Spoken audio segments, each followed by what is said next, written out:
All right, everybody. Good morning and welcome to week 8 of the semester. After the end of this week, we will officially be halfway through the semester, which is just incredible to think about.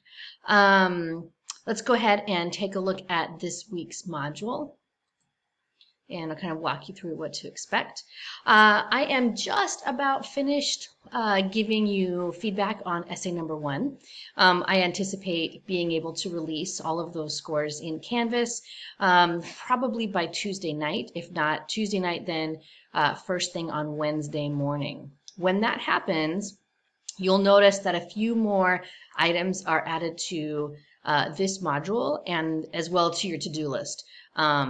You're not going to see them quite yet. One of them is the information about how to revise and kind of what that means for revision and just kind of giving you some options to think about when it comes to revision. The second thing is the next reflection. Every 4 weeks in this class we have a little reflection. So that will open once you get your feedback from essay number 1 because you need that information for the reflection. And then the last thing is a hidden Miller, which right now is an extra credit assignment, which won't make any sense to you until you see your essay. Although those of you who have seen your essay feedback may have seen the hidden Miller. That is a fun little piece of extra credit for you that I'll open up once I release the essays. It looks like there's a busy week this week, but keep in mind that these last 4 items on your calendar are extra credit items. So again, optional for you to do. Okay, so let's go ahead and take a look at what's going on this week. As always, you should conference with me for your essay. Essay number 2 is where we're at right now, talking about free speech. So I have conferences available this week and next week and the week after. Your rough draft is due Friday the 22nd. So just to kind of give you a sense of timing, that's not this Friday, it's the following Friday. So you kind of have about 2 weeks to get your rough draft done. If you want to talk beforehand, then schedule a conference this week or next week. If you want to wait until you get feedback on your rough draft, then schedule that conference for the week after the 22nd. So probably around 27th or 28th of October. If you want to make sure that you are kind of getting some feedback on your rough draft. Okay. Again, here's the essay assignment for your reference. And then it kind of, the module goes into where we're headed for this week, which is talking a little bit about rhetorical appeals. A lot of this is going to be review for you. We are studying the very traditional Aristotelian rhetorical appeals, logos, pathos, and ethos. And so the next few pages here just give you a basic overview of those. Again, I think this is going to be a review for most of you. If this is new, if you don't have any idea what I'm talking about, pathos, ethos, and logos, then you do want to read through these next few pages a little bit more carefully so that you can gain an understanding of what these appeals are, because you will be asked to use them in one of the discussion boards this week. So here's the first one that just kind of gives you an overview. And then the next 3 pages go into each of the appeals in depth and individually, and kind of thinking about how these appeals can either help us make an argument, or they can help us understand how an argument is being made to us, kind of help us understand how an argument is constructed in order to be able to see it as valid or justifiable or correct. So this is the first of those 3 appeals, logos. At the bottom of each of these pages about the appeals, I'm giving you some information to kind of think about as we're moving forward with these issues around free speech, right? And kind of how certain parts of the free speech argument might be steeped in logos. They might be steeped in pathos, and kind of what that means for you as you're beginning to think about your own opinions and ultimately the argument that you are going to make about free speech. So this first page is about logos.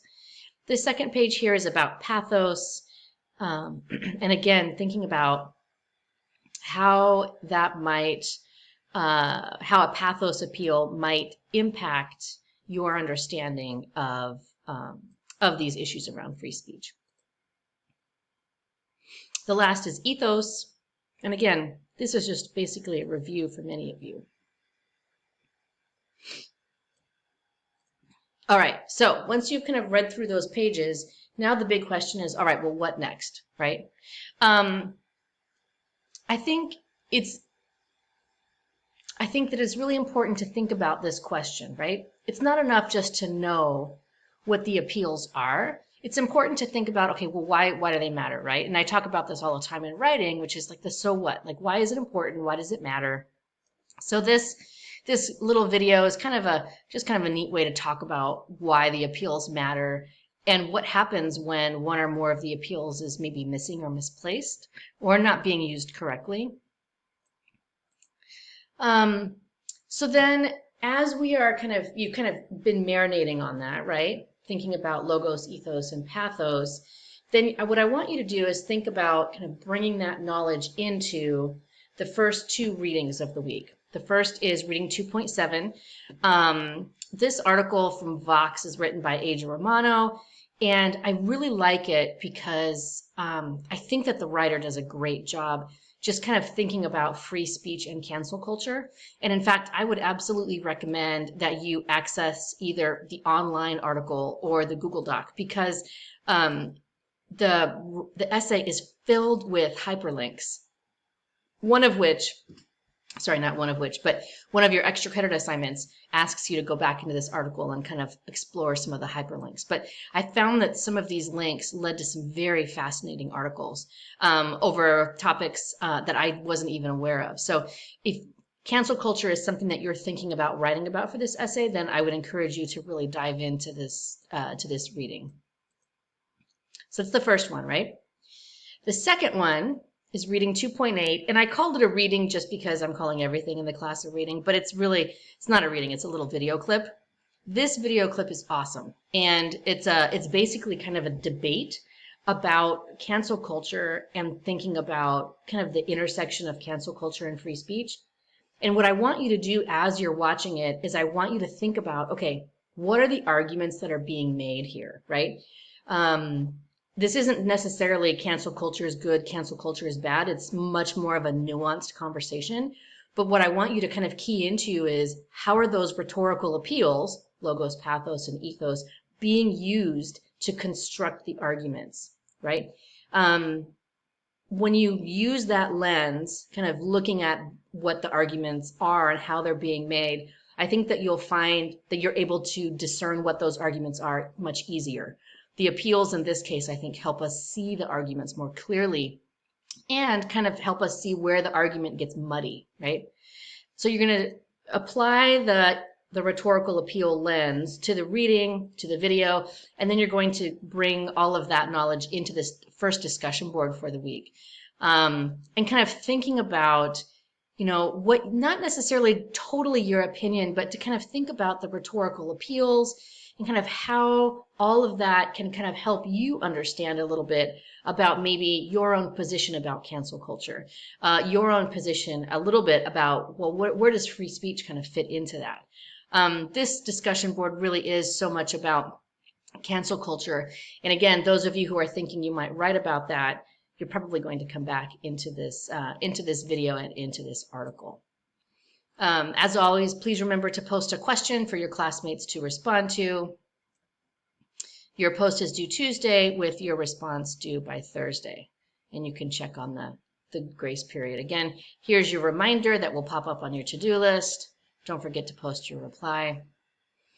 For the second set, what you're going to do, or the second discussion board, is you're going to dive into kind of some of the legal aspects behind free speech and social media. So you might remember that our very first experience with the free speech topic was an interactive website.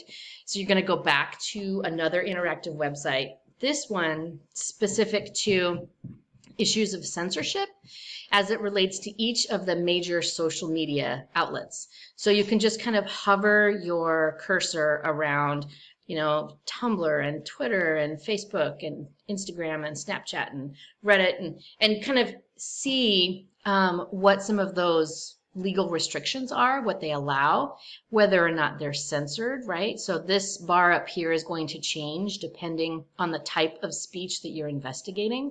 So you're going to be kind of clicking around this website in order to complete the next discussion board. And here's your discussion board. So you're going to, this kind of walks you through exactly what you need to do. Choose one of the types of speech and then kind of really explore how that particular type of speech is being addressed in each of those major social media apps. Again, that is due on Thursday with a discussion board reply due by Friday. And there's your list. All right. Your writing territory mentor skill this week is something technical called an anaphora. What it means is a repetition of a keyword or phrase. There are some examples here. And of course, one of the most famous examples from Dr. Martin Luther King's I Have a Dream speech. The article that I pulled as an example is from one of my favorite writers, Dr. Ibram Kendi, and this is called What I Learned from Cancer, an article that he wrote for The Atlantic. You have to scroll a little bit to see how he does that repetition of a keyword or phrase. But he is such a powerful writer, and I just feel like he excels in this particular style. And you'll be able to see a bunch of the other writing skills that we've been covering the last couple of weeks in this particular piece. Plus, it's just a really, really well-written piece. Your writing territory number 8, due by Friday. Okay. I don't know that I will go into all of the extra credit opportunities. They're pretty self-explanatory, but the one that I do want to explain is the grammar log. And the grammar log won't make any sense to you really until you really dive into your Essay 1 feedback. Once you go into your feedback, you'll see that there are certain comments that have numbers. You might say error number 14, comma splice, right? And so you might see some of those throughout your essay. If you do, then you have an opportunity to complete the grammar log. So it's an extra credit opportunity designed to kind of help you specifically with whatever grammatical issues that you're working on right now or that you might need some improvement or practice on. So this is one of your extra credit opportunities is to complete the grammar log. And again, you can't do this until you get essay number 1 back. All right. The other extra credit opportunities, let me kind of backtrack a little bit and show you the bigger picture of them. So there's your grammar log extra credit opportunities. You have the one on cancel culture, and then you have another one on cancel culture, kind of your own thinking. So again, especially if you are considering exploring cancel culture and free speech for essay number 2, I would encourage you to work on these extra credits. So again, the last thing I wanted to just kind of reiterate again is that you should have essay number 1 feedback back to you by Tuesday night or Wednesday morning. And once that is released to you, you'll also see a page pop up on your to-do list that walks you through what do you do now with this feedback. Do you choose to revise? Do you not revise? Your feedback for your essay will appear in 2 places. First, in the Canvas comments box, and second, actually the annotations on your Google Doc, and you need to look in both places. You will need to access all of that feedback in order to complete the end of the second quarter reflection. Sorry about that. Nothing like a phone call to interrupt a live recording. Anyway, you're going to need the feedback in both places in order for you to complete that reflection piece. So as always, if you have questions, let me know. I have conferences available all week for essay number 2 and for the essay number 1 revision. So feel free to pop in. I also have student hours. Again, reach out if there's anything I can do to help you this week. At the end of this week, you're done with half of the semester. So hang in there. Be well.